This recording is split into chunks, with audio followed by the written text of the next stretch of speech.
Hi there, thanks for joining me and coming back for another video. In the last video, I reverted my firmware in my Boss RC600 LoopStation from 1.3 down to version 1.12. Well, I don't want to stay at version 1.12. That was just for the purpose of making that video. So now I'm going to update my version to 1.3 once again, and then do another system and memory full reset and start from scratch, showing you how I do all of my configuration setups for looping. Anyway, again, to find out what you have in your machine, press menu and turn on the power, and you'll see I have version currently 1.12, one of the older versions of firmware.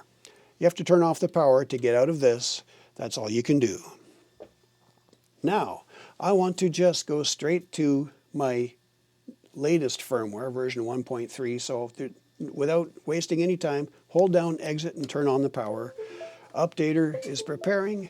Windows is chiming in. And now we can go to the desktop and see what happens. On the RC, it'll just say connected.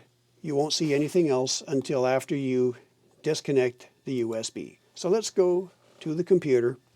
And you can see in this File Explorer window, I have my RC600 drive right here.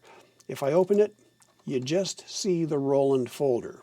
From the previous firmware downgrade that we just did in the last video, those 5 files that were here are now gone because they've been used, they've rewritten the firmware in the machine, and they've been deleted from the root directory. Anyway, on this window, I have version 1.3 firmware right here that I downloaded a couple of months back.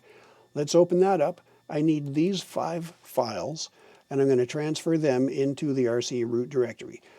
Click on the top file, go down to the bottom, hold down Shift and click on the bottom, and that highlights all the files. Just drag and drop. Don't put them inside the Roland folder. Put them down here so that the Roland folder is not highlighted in blue. Let it go, copy, and there you go. They're being copied to the root directory, not into the Roland folder. So that's all I have to do. Now let's just hit eject for the RC600 on this side. Right click on that, go to eject, and there we go. Now, when I go back to the RC600, it's asking me if I want to update. And of course, yes, I do. The way to say yes is to hit enter. And now, all we have to do is wait until it is done its update routine. I'm going to fast forward you so that we don't have to sit through all of this once again. I'll be right back. Here we are now at 97%, and it's just about done. And we're going to see what happens when it's done. Now, it says, update is complete. Please power off. All you can do is turn it off, just like it says. Now, Windows acknowledges that whatever it was is gone. I'm going to pull out that USB plug right now so that it doesn't connect to the computer again when I turn it back on. So, I'm going to check my firmware. First off, hold down menu, turn it on, and it says again 1.3.